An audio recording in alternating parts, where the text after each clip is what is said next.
এই পলি বের করো। গোস্তটা ভালো করে কাটেও নাই। এটা কোনো কথা হইলো? হ্যাঁ, কাপড়ের মধ্যে গোস্ত দিমু, এটা পলি আনবার পারো নাই? আচ্ছা, তোমার তো দেখে মনে হইতেছে না যে তুমি এই এলাকার মানুষ।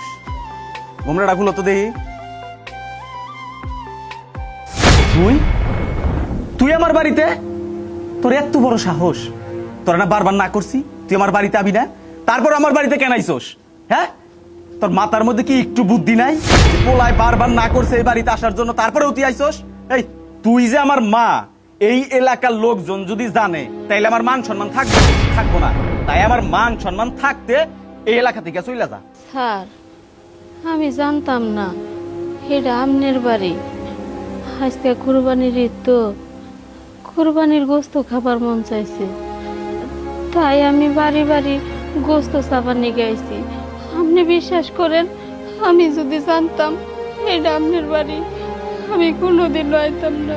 আচ্ছা ঠিক আছে, যখন জানছস তাহলে যা যা এখন।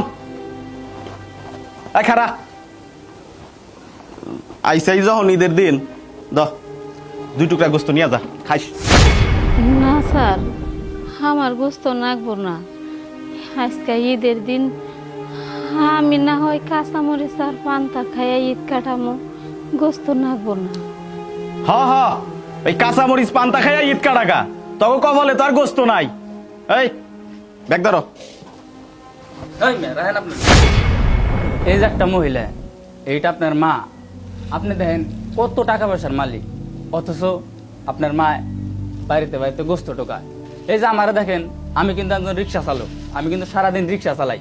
আমার বাপ মা ওরে নিয়ে আমি এক লগে খাই। আপনার এই গোস্ত নিয়ে যদি আমার বাপ মা ওরে খাওয়াই, আমার তো হারাম হবো। রাহেন মিয়া, আপনার গোস্ত আপনি খান। দেখছো কত বড় সাহস! হ্যাঁ, একটা গরিব ছোট লোক, সে কিনা তোমার মুখের উপরে পলিথিন ফিলিং মারলো।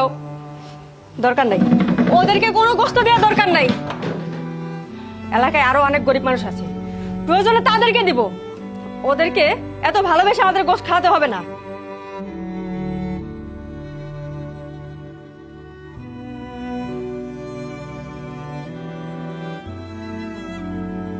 তাড়াতাড়ি আসো। আচ্ছা, তোমার কইছিলাম ওই করিমের বাড়িতে মাংস দিবার নিকে, দিছিলা কি? আরে হ্যাঁ, বাড়িতে গেছিলাম কিন্তু তারে পাই না। আবার কও কি? আচ্ছা ঠিক আছে, না ওই এলাকায় দিয়ে আগে তাড়াতাড়ি মাংস দিয়ে আবার বাড়িতে আসা লাগবো, বুঝো নাই? চাচি, কি হয়েছে আপনার? কান্দেন কে? ঈদের একটা দিন গাছে করে বইয়া। ভাজান, কান্দা ছাড়া আর কপালে কি আছে?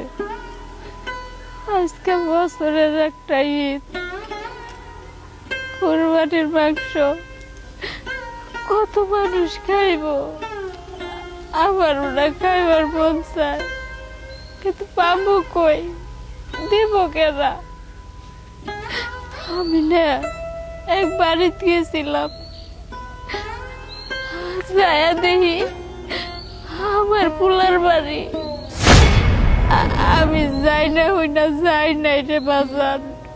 আমি যদি জানতাম আমার পোলার বাড়ি হই না, তাহলে আমি কোনোদিনও গেতাম না।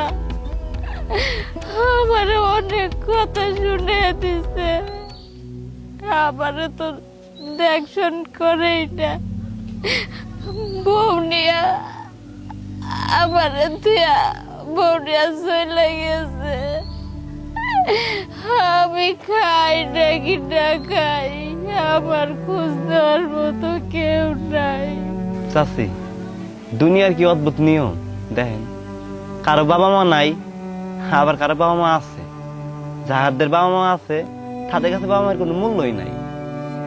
এই যে দেখেন গরুর মাংস, আমি প্রত্যেকটা বছর আমার বাবা মার সাথে ঈদ করতাম। কুরবানি ঈদ আসলে আমি তাগুলো কুরবানি দিতাম, একসাথে কুরবানির মাংস রান্না করে খাইতাম। আজকে আমার মা বাবা পৃথিবীতে নাই, তারা না থাকার কারণে আমি প্রত্যেকটা কুরবানি ঈদে না তাদের খুব মনে করি।